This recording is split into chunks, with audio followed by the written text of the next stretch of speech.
Anita, how's your mental health? Questionable at all times. You know this. Yeah, how's the mental health of your children? Also a little bit tricky. Can I tell you my experience in trying to find therapists for myself and my kids, Mel? Yes, please. Okay, this is how it goes. You ask around your friends and your family for a referral for somebody who's nearby. You finally find somebody who sounds like they might work for your family. You give them a call and you find out that A, they're not accepting new patients, or B, they have a huge wait list. So you start over again and you ask people if they know anybody who would be a good therapist and a good fit. Finally, you find one, you go and you meet with them, and you figure out that you don't actually like them that much. But it's been so much work to find somebody who you can go to in your area that you're kind of stuck with them. Well, do you have any ideas for how to get around this? I do because guess what? I've actually had some therapists that I have found on my own, which involves what you're saying. Sometimes I remember one time I was like 3 hours in the bathtub on my phone looking Yeah. through websites. I was such a prune at the end. But I have also had the experience with working with BetterHelp. And it was like, I don't want to say too good to be true, but because it is true, but it's like amazing because I was matched with my therapist within 24 hours. And you didn't have to go through all of that other ridiculous process of trying to find somebody. And here's the cool thing too, is if that person didn't work out for you, you can just switch and say, and it's not like you're committing to another years long search for somebody who you're going to jive with. It's true. And I lucked out, or maybe just BetterHelp is really good at matching people together because I never had to change my therapist. I loved her. Perfect fit for me. And I know that some of our friends have used BetterHelp and they've had to change therapists, and boom, same day, you can change. Easy peasy. You can ghost your therapist. Get a new one. I love this idea. BetterHelp is one of our sponsors. If you use our promo code trybetterhelp.com/WWDN, you get 10% off your first month, and we totally recommend it. Yes, get some therapy. That's trybetterhelp.com/WWDN.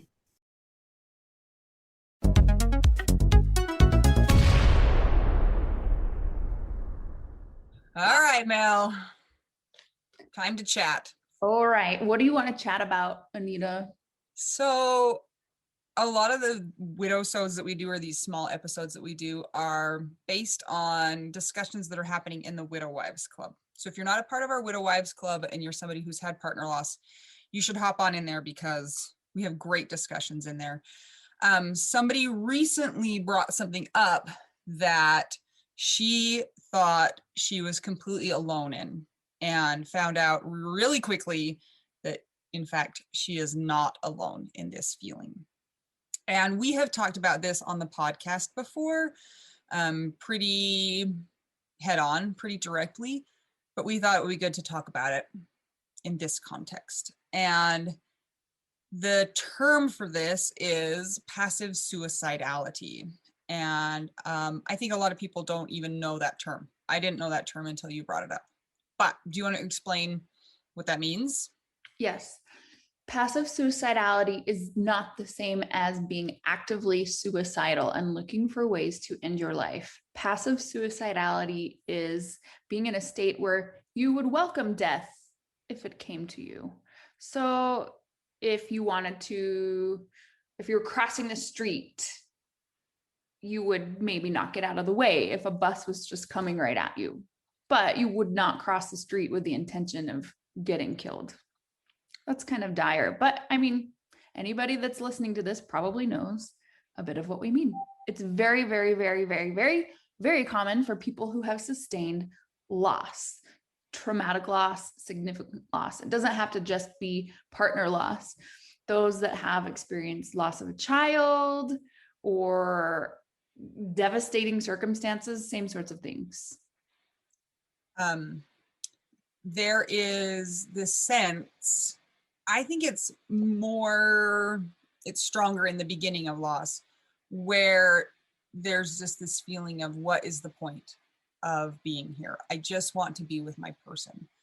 And like you said, most people aren't actively looking for a way to join their spouse in death, but they kind of wish that something outside of their control would come and just take them so that they could be away from the pain that they're feeling, and to be with the person, and to not feel those feelings of devastation. So we hear that a lot from people. I just wish, I wouldn't be sad if I got diagnosed with cancer right now, or if I got hit by a bus or whatever. Those things are, and I think there's a lot of shame around those feelings. Yeah. I mean, I was watching a documentary last night about a cult. This is Of kind of, course. this seems like it's going off topic, but it's not. Okay. And it was a girl who was severely, severely abused for many, many years, starting at 8 years old. And she said, I would just lie down and wait and pray to die. Like, how much longer can I take this? And as a child, you don't have the skills or the circumstances to maybe escape. And so you feel helpless. And I think a lot of times where we are with this particular thing, we are talking about loss, death. This did not come to us on our own accord. Like, there was nothing that we did, hopefully, to cause our person's death, unless we're a murderer and we are in prison. But it's this big thing that we didn't want, we didn't ask for. It just happened. And now we're like, well, now what? There must be no more reason to live. Now, I am not sure if there are statistics on this between widowed moms and childless widows, but just in casual conversations or in our group, we find that it's even more common with childless widows. We Right. don't have things to, quote, live for. And that's where it gets interesting with the moms versus the childless widow discussions, because it's like totally different stressors. Like, if you're a mom and you're wishing that you didn't have kids, welcome to the isolation of having nothing around you. And then if you're a childless widow that just is like, I wish I had a piece of my person, or I wish I had something to get out of bed for, the moms are like, you have no idea what it's like. And so we are in different boats. And so we never want to compare those like we are the same.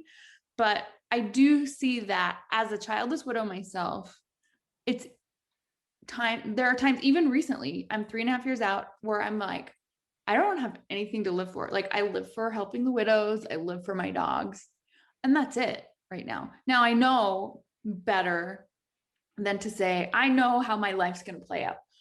I've been through a lot of stuff. I know that things take time. You have to put effort in. I know that you have to kind of grow and like intentionally choose paths for healing. So I'm not saying like, yeah, my life's always going to be like this.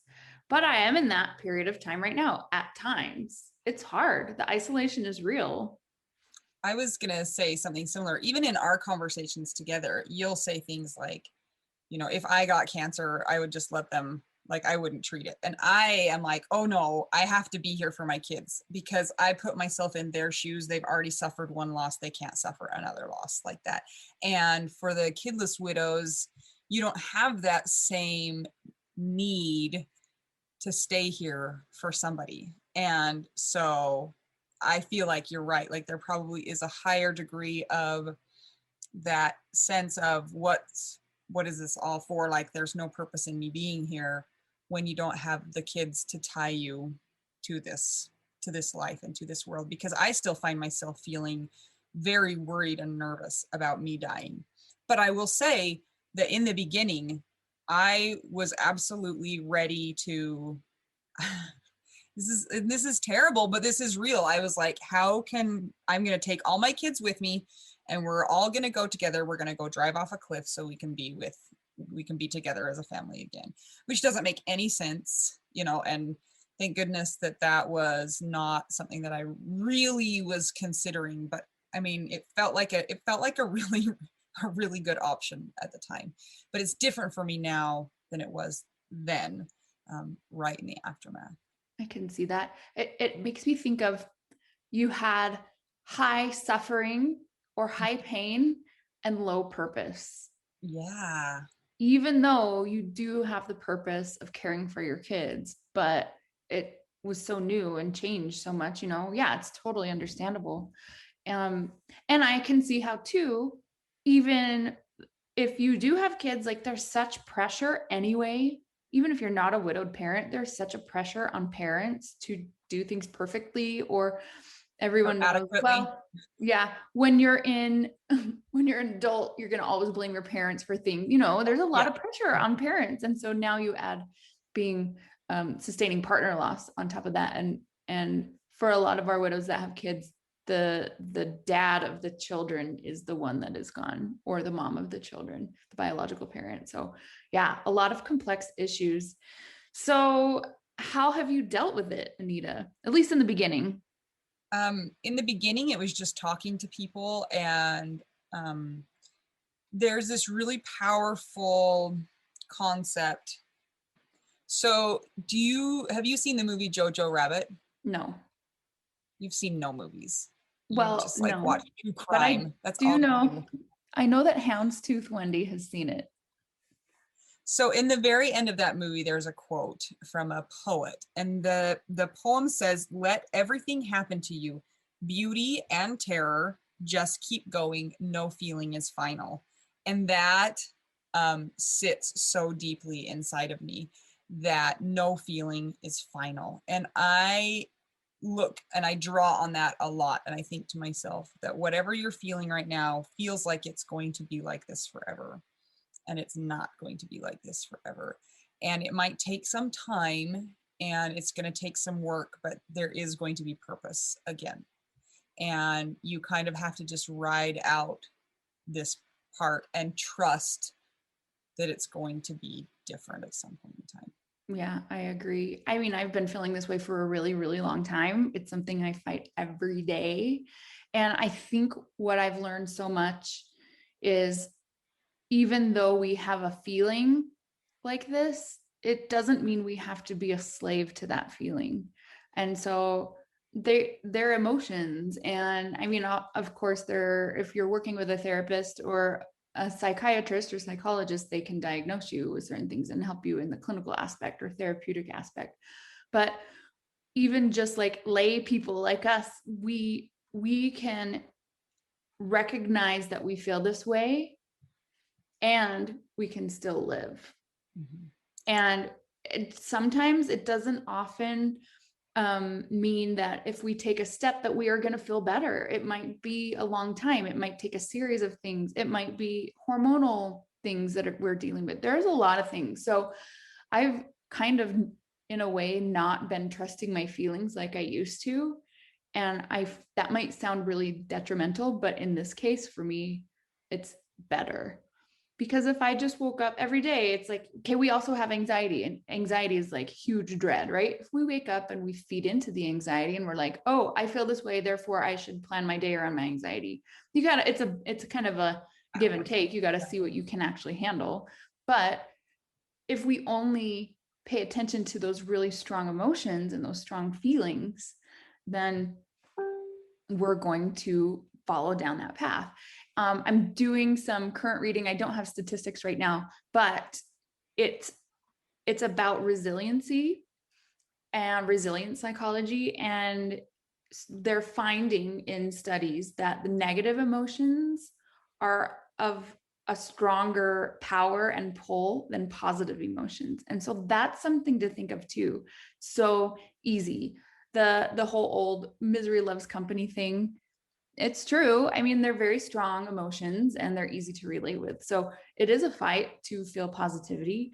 And if you are, I feel like you have to make a conscious decision to try and do small little things to combat your passive suicidality, if that's something that you deal with. Yeah. And like we were saying before, there is power in knowing that you're not crazy, that you're normal in feeling that way, that it's not something that you need to hide. I mean, we've talked about this, and I think it's really great to just be open about it, because then all of a sudden it dispels that, that like, I need to hide this or something's wrong with me. It's like, no, of course you feel that way. A big part of your life is gone, and you are left in the dark trying to figure out who you are, what your purpose is, what is going to bring you happiness and joy again. And in the very beginning, And I mean, in the very beginning, I'm not saying like days or months. It can be a long time trying to figure those things out. And of course it feels insurmountable. And so you don't really want to be dealing with any of those things. And I think just feeling that those things are normal is really helpful in figuring out how you're going to deal with those things, because you don't need to hide them. It's not something to be embarrassed about. Totally. Awareness is number one for being able to deal with these things. And it's important to understand that you may want to put a timeline on yourself for when you should be feeling better. And like Anita said, it's not a formula. It's kind of a season of life that can have its ups and downs, and it's different for everybody. And so I found that there was a quote that I heard and it made me laugh so much. And it was actually about something else dealing with grief, but it was talking about how we think that we need to fit in these clean little categories. And the person related it to trying to fit into the ridiculously smallest pair of skinny jeans ever. And that made so much sense to me, because we could do this with any aspect of grief, but specifically talking about passive suicidality. If you are putting the extra blame on yourself of, I should not be feeling this, and I should be doing better than this, and I should be feeling better in this amount of time, that's like so many pairs of skinny jeans you're trying to fit into all at once. And it might not be valid for you. You So, only have 2 legs, and that was like a right? 3-legged skinny jean. Totally. So if it is important to have community, this is why support groups are very, very, very helpful in addition to therapy, because you find people that are in the same situation and you know that you're not alone. Suicidality really has an element of isolation to it. And so that's one thing that can help break the cycle. One thing that I've been doing lately, and maybe this will help somebody, I don't know, is logically looking at what I can do to upset the natural cycle of me feeling terrible and not having expectations for what the result is for that. So, okay, I feel like crap. I don't want to do anything. I want to be a recluse. I want to just like think about ways like how I'm going to live probably the longest life ever and I'm going to be miserable the whole time. Okay, first of all, recognize that it's helpful to write things out so that you can see what's in your brain. Sometimes that does enough just to get it out so you can feel better. But if it doesn't, you'll be able to logically look at it and put it out here in front of you. Take a look and think, what can I do that seems like something that's doable, that is an achievable goal, and not so insurmountable that I don't end up doing it. Go on a walk around the block, go to the grocery store and buy a snack, like something that will just put a little jolt in your day. We've talked about this with other things in grief too, but I feel like this is just so applicable for almost everything that we're dealing with. You can take control of it, but it's a step-by-step, baby step journey. What do you think? Yes. Yes to all of it, Mel. You're a Thank you. genius. You're a grief genius. Put the wedge in your thoughts. Do something to disrupt. Something else that I think is really that pours into this is that we lose our sense of self when our person dies. And I think it's more pronounced in people who don't have kids, because I still have the purpose. I still have the mom. Like that has stayed the same. And for a lot of people, when that's disrupted, it's like, what is my purpose here? And that's something that takes time to figure out. And it takes time to grow your new you and to figure out what you're going to keep and what you're going to get rid of it. It's not something that happens overnight. And it's something that you can really culture over time. And so having expectations that you might not know for a while why you're here. And it's okay to survive kind of as just a blob, not knowing what your purpose is. Mm-hmm. And that could take a long time, and Mm-hmm. that's okay. That's very, very, very common, and it's normal. And And it's it's probably stupid. part of a healthy grieving process, maybe. Yeah. Yeah, I think so. I think that when we are moving through grief, it's better if we do change and we do find new purposes and we're patient about it. So that's hard because we want to know right in the beginning, how it's going to turn out. So, yeah. And one last thing about all of this, society has us thinking that there is a linear path to happiness in life. You're born, you go to school, you graduate high school, you go to college, you get married, you have kids, and then you live your kid life with your kids, and then you have grandkids, and then you die. And guess what? If that's your only expectation for your life following that plan, and it gets disrupted by death or by infertility or by anything else, it's hard because we've been set up this way for society too. So that's something to keep in mind too. If you find yourself a young widow like us and you're in your 20s, 30s, 40s, 50s, whatever it is, and you suddenly find that maybe your list has been completed, but then your partner died. And so you don't have that extra part with him or her towards the end. Or maybe you're like me and you never had kids and you're like, well, I'm in my 30s now. What if I don't want to do those things? Or what if I'm just trying to survive? There are elements of society that kind of set us up for those things. So be aware of those. And if you are placing extra blame on yourself that you are not following a quote list, just remember there's not a list. That's kind of a narrative. It's an optional narrative. I mean, maybe you did want to have kids and like, yes, that's something that you wanted in your life, and that's okay. And it gets disrupted and you're not okay. And that is normal. So I think that we should just end by saying that passive suicidality and active suicidality are two different animals. So if you are having active suicidal thoughts, that's something that you should not keep to yourself. Please, please reach out to somebody, therapist, family, friend, whoever, and just hold on, because it's just, we don't There's help want for you. yeah, it's so hard. We see the aftermath of suicide and it's devastating, and you are needed on this planet. So if you're having those thoughts that are different than this passive suicidality, please don't keep it to yourself, and please reach out to somebody. If you have a plan, that would be considered active suicidality. So please reach out. There are suicide hotlines. If you're not comfortable with that, like Anita said, a friend, even just one person that you trust to tell can make a big difference. And again, that is not the same as passive suicidality. So if you find yourself in the passive suicidality group, go ahead and reach out to us in the Widow Wives Club. You can post about it. You can find comfort there and support, and we are here for you. So we wish the best of mental health on all of our friends in the whole world. And we know that we all have brains. And so let's make that possible. And sprinkling you with mental health. Yes. Yes. Tell us about all of your struggles, all of your thoughts, and make sure you join the Widow Wives Club. I'm Anita. I'm Mel. We're two young widows with brains and mental health, and we're trying to help you figure out, widow, we do now. Working at the car wash. Whoa, whoa, whoa. Somebody's knocking on my door. Okay, bye.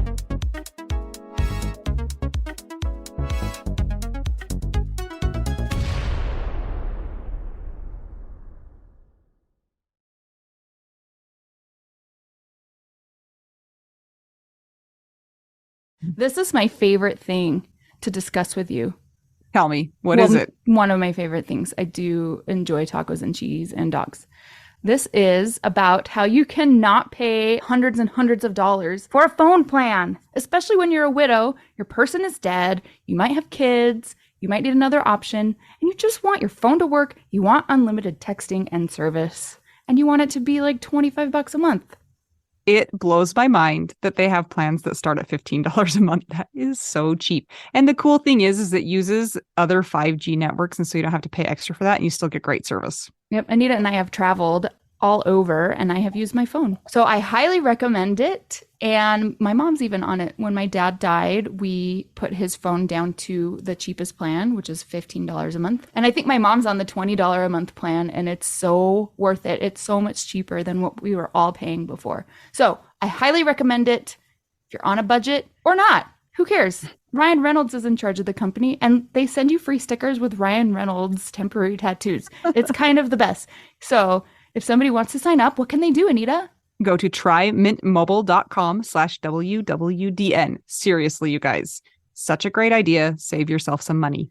And if you're worried about losing data or having any changes with your phone, not going to happen. They walk you through it. Everything's fine. It's the easiest process of all time. Again, that's trymintmobile.com/WWDN.